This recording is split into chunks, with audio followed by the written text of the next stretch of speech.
अस्सलाम वालेकुम क्लास 4। कैसे हैं आप सब? उम्मीद करती हूँ कि आप सब खैरियत से होंगे। मैं हूँ मिस कुरतुलैन, आपकी उर्दू की टीचर। और आज हम जा रहे हैं एक पहाड़ और गुलहरी की दोहराई करने। ठीक है, जैसा कि आप सबको पता है कि आपकी कॉपीज़ हमारे पास चेकिंग के लिए आई हुई हैं, तो आज हम कोई कॉपी में तो काम नहीं करेंगे, लेकिन आज हम अपना बुक का काम करेंगे। और अगर किसी ने अपनी बुक स्कूल में भेजी हुई है चेकिंग के लिए, तो वो परेशान ना हो। जब उनकी बुक्स उनको वापस मिल जाएँ तब वो ये काम अपना बुक में कंप्लीट कर सकते हैं। आज हम करने जा रहे हैं सफ़ा नंबर 48 पर सवाल नंबर 4, सवाल नंबर 5 करने। ठीक है, सवाल नंबर 4 क्या है? दिए गए अल्फाज में से कौन से अल्फाज पहाड़ के किरदार के लिए मुनासिब हैं? इन पर दायरा बनाएं। दाना, दाना कहते हैं बच्चों अक्लमंद को। ठीक है, खुद पसंद यानी कि जो सिर्फ अपने बारे में सोचे। हमदर्द, रहमदिल, बदमिजाज, बेशऊर, बासमझ। अच्छा, हमने पहाड़ का जो किरदार पढ़ा था वो कैसा था? वो बहुत गुरूर करता था अपने ऊपर, सिर्फ अपने बारे में सोचता था। ठीक है, और वो नासमझ भी था, क्योंकि उसे ये नहीं पता था कि बड़ा छोटा होने से कोई फ़र्क नहीं पड़ता। तो हम क्या क्या उसके किरदार के मुताबिक दायरा बना सकते हैं? सबसे पहले तो खुद पसंद, क्योंकि वो अपने बारे में सोचता था। उसके बाद बदमिजाज, क्योंकि उसने गुलहरी से बहुत बदतमीज़ी से बात की थी। और बेशऊर, क्योंकि उसके अंदर अकल नहीं थी कि वो इस बात को समझ सके कि कोई भी चीज़ दुनिया में बेकार नहीं है। ठीक है, अब आ जाए सवाल नंबर 5 पर। नीचे लिखे गए अल्फाज में से कौन से अल्फाज गुलहरी के किरदार के लिए मुनासिब हैं? इन पर दायरा बनाएं। अच्छा, गुलहरी कैसी थी? तमीज़दार। उसने पहाड़ की बदतमीज़ी का जवाब किस तरह दिया था? तमीज़ के साथ। तो एक तो ये हो गया। दूसरा, मगरूर नहीं। बदमिजाज बिल्कुल नहीं। पुरएतमाद बिल्कुल।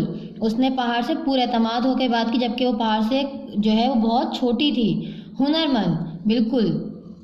गुलहरी क्या है? हुनरमंद जानवर है। तो उसके किरदार के मुताबिक ये 3 अल्फाज उसके लिए बिल्कुल सही हैं। अब आ जाए सफ़ा नंबर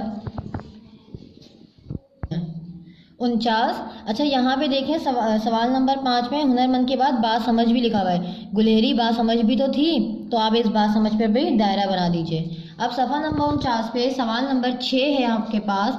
दुरुस्त जवाब पर सही का निशान लगाएं। पहाड़ गुलहरी से बदतमीज़ी से या एहतराम से बात कर रहा था? तो वो कैसे बात कर रहा था? उससे बदतमीज़ी से। पहाड़ अपने आप को गुलहरी से बेहतर क्यों समझ रहा था?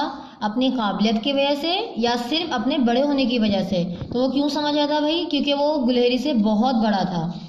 तो हमने इस पे सही का निशान लगा दिया। जीम है, पहाड़ गुलहरी को कैसा समझ रहा था?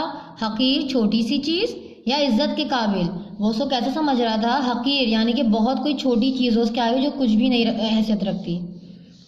तो इसमें आप सही का निशान लगाएंगे। दाल है, गुलहरी ने कैसी बातें की? अक्लमंदी की या बेवकूफ़ी की? उसने पहाड़ को कैसा जवाब दिया था? अक्लमंदी के साथ जवाब दिया था। तो ये सही जवाब हो जाएगा इसका।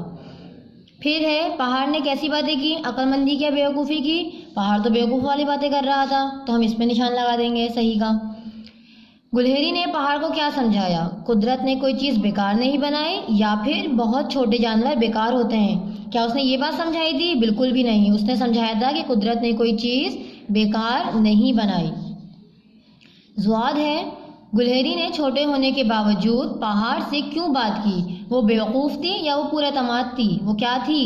वो पुरएतमाद थी। तो इस पे आप लगा दीजिए सही का निशान। ठीक है, अब हमारा आखिरी सवाल है इस सफ़े का, सवाल नंबर 7, जो कि आपका ग्रामर पोर्शन पर है।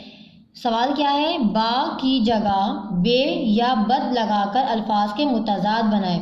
मुतजाद अल्फाज किसे कहते हैं? अल्फाज के उलट। किसे कहते हैं? जो उनके उलट होते हैं। जैसे बाअक़ल, यानी कि वो जो अकल रखता हो, तो उसका मुतजाद, उसका उलट क्या होगा? जो अकल नहीं रखता हो। तो हम क्या लगाएंगे? बा या फिर बे ऑप्शन है हमारे पास, तो हम इसके साथ लगाएंगे बेअकल। ठीक है, बेअकल। फिर दूसरा है बातमीज़। अब हमारे पास या तो बे है या फिर बद है। ठीक है, ऊपर हमने बे लगाया है, अब हम लगाएंगे, अब बेतमीज़ तो नहीं होता, क्या होता है? बदतमीज़ होता है। जैसे पहाड़ था ना बदतमीज़, ये वो वाला है, तो हमने लगा दिया यहाँ पे बदतमीज़।